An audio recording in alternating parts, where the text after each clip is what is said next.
Weather Service in Wilmington has issued a tornado warning for Pickaway County, northern Ross County, until 6:15 p.m. At 5:51 p.m., radar indicated a severe thunderstorm capable of producing a tornado located near Frankfort, moving northeast at 30 miles an hour. Locations impacted include Circleville. In addition, Clarksburg, Andersonville, State Route 207 and U.S. Route 22, Williamsport, Pickaway County Airport, State Route 138 and U.S. Route 22, Foxen to W. Marion State Park are near the path of this dangerous thunderstorm. Take cover now. Move to an interior room on the lowest floor of a sturdy building. Avoid windows. If in a mobile home, a vehicle, or outdoors, move to the closest substantial shelter and protect yourself from flying debris.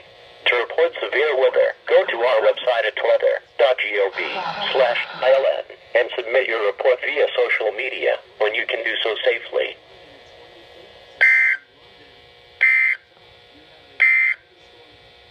A tornado